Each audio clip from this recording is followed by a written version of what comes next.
remember in my second year of law school, I took a class on writing. Lawyers write a lot. And the professor got up and spoke about the idea of writing efficiently. Don't say things twice. If it's in four places, put it in one place. When you're done writing, go back and see if you can tighten. In fact, I think he made us take whatever we had and cut out 25% and keep the meaning. This is arguably one of the most inefficient portions of the Torah. In the middle of this portion, we read about the dedication of the Mishkan, of the tabernacle. And in that process, all the princes of the tribes bring gifts. And they bring silver bowls, and they bring incense, and they bring animals. They bring gifts to sort of dedicate the Mishkan. And if you read the portion, you'll find something fascinating. Each person brought the same gift as the other. And as you're going through it, you read about the first person, the tribe of Judah, and you read the second person and the third person. By the fourth person, you know what's happening. By the fifth person, it's the exact same gift. By number 6, you're like, yeah, couldn't God have made this more efficient? By number 9, you're like, who's doing the editing for the Bible? Like, I don't understand. Just say all the princes brought the following. You would have saved us like 50 verses. 9, 10, 11. What is going on?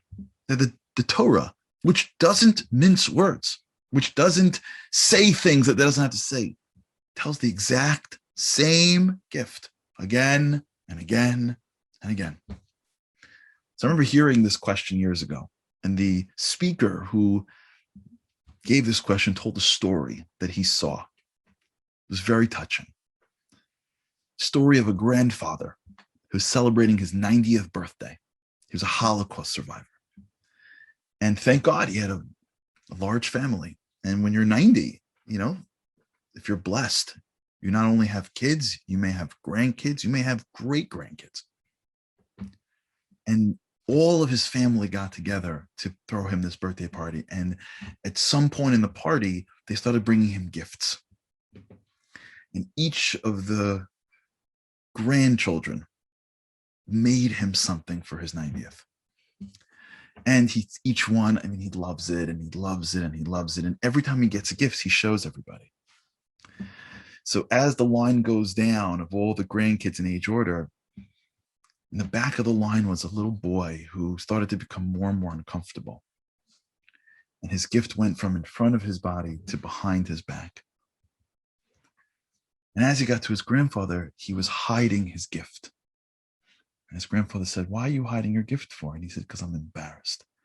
He says, "What are you embarrassed about?" And he turned over the gift, and he had made him like a jewelry box, like a box to put your stuff in, like a little box to put his watch or whatever. But while he was in the line, he saw that his older cousin made a box too. And it was just like his box. It was just nicer. And he thought he was creative and original for his grandfather, and he wasn't.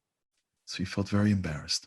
And his grandfather said, "I love this." But he said, "But you already have one." And his grandfather says, "I have a box, but I don't have a box from you." You live in this world, and it's so hard to not feel regular. What do we do that's different than the guy next to me? What do I do that's so special? You live in a world where some people manage to do things that are spectacular, and so many others just do things that are regular. Many times, especially when it comes to our service with God, we feel so regular. I'm saying the words that the other guy says, the other woman says. I'm not special. I'm not bringing him anything that's unique.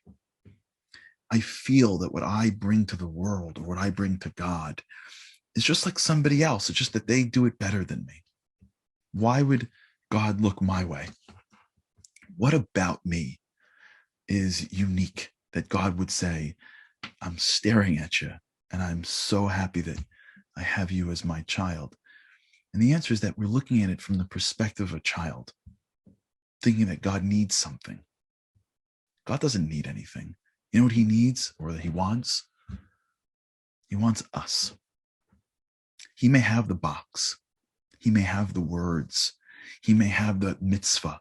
He may have that Shabbat. He may have it, but he doesn't have it from us. God goes to the pains of saying every single word that every single prince brought. Do you know why? Because probably prince number 3 said, oh no, God got the tabernacle, got this already. Prince number 10 was like, I am mortified. I'm bringing the same gift. And God goes, no. I'm not even grouping this into one place. I'm not looking for it to be efficient because it doesn't matter what you give me. It matters that you're with me, that you brought me something, that you care about me. So I'm going to write everything you brought as if I got it for the first time because, yeah, so to speak, I don't need the animals, the incense, or the silver bowls. And we got it. We didn't get it from you. It's so important. It's so important that we remind ourselves that what we bring to the world is special, even if on the outside it looks like everybody else, because God only has one of us. And when we do things with our heart, although it may look like other people's, but it's not, because it's ours. And God looks at each thing that we give with such specific joy. If the grandfather loves the box from his grandchild, can you imagine our Father in heaven loving everything we do from each and every one of us?